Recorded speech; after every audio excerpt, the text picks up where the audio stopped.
SWOT analysis സാധാരണമായി ബിസിനസ്സിലും മാനേജ്മെൻറ്റിലും ഉപയോഗിച്ച് വരുന്ന ഒരു ടൂളാണ്.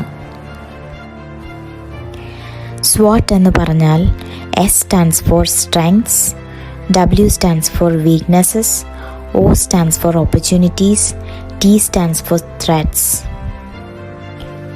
ഒരാളുടെ സ്ട്രെങ്ത്സ് എന്തൊക്കെയാകാമെന്ന് നോക്കാം.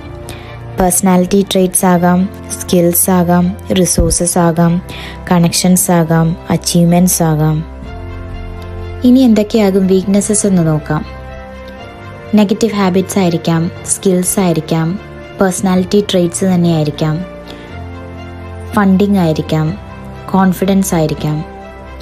ഇനി ഓപ്പർച്യൂണിറ്റീസ് എന്തൊക്കെയായിരിക്കും എന്ന് നോക്കാം. ന്യൂ ജോബ് റോൾസ് ആയിരിക്കാം, ജോബ് പ്രൊമോഷൻ ആയിരിക്കാം, ബിസിനസ് ക്ലയൻറ്റ്സ് ആയിരിക്കാം, പ്രോജക്റ്റ് ആയിരിക്കാം, ഫണ്ടിങ് ആയിരിക്കാം. അവസാനമായിട്ട് ത്രെറ്റ്സ് എന്തൊക്കെയായിരിക്കും എന്ന് നോക്കാം. കോമ്പറ്റീറ്റേഴ്സ് ആയിരിക്കാം, വീക്ക്നെസ്സസ് ആയിരിക്കാം, പുതിയ ടെക്നോളജി ആയിരിക്കാം, ലൊക്കേഷൻ ആയിരിക്കാം, ടെമ്പററി പൊസിഷൻ ആയിരിക്കാം.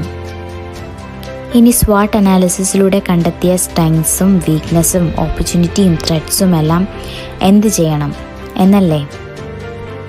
അതിന് 2 മെത്തേഡുകളുണ്ട്. ഒന്ന് മാച്ചിങ്ങും ഒന്ന് കൺവേർട്ടിങ്ങും. സ്ട്രെങ്ത്സും ഓപ്പർച്യൂണിറ്റീസും മാച്ച് ചെയ്യുമ്പോൾ നിങ്ങൾക്ക് എവിടെയൊക്കെ ഫോക്കസ് ചെയ്യണമെന്ന് മനസ്സിലാകും. ആ മേഖലകളിൽ നിങ്ങൾ വർക്ക് ചെയ്യണം. വീക്ക്നെസ്സസും ത്രെറ്റ്സും മാച്ച് ചെയ്യുമ്പോൾ ഏതൊക്കെ സിറ്റുവേഷൻസ് അവോയ്ഡ് ചെയ്യണമെന്ന് നിങ്ങൾക്ക് മനസ്സിലാകും. ഇനി രണ്ടാമത്തെ മെത്തേഡ് എന്ന് പറയുന്നത് കൺവേർട്ടിംഗ് ആണ്. നിങ്ങളുടെ വീക്ക്നെസ്സസിനെ സ്ട്രെങ്ത്സായും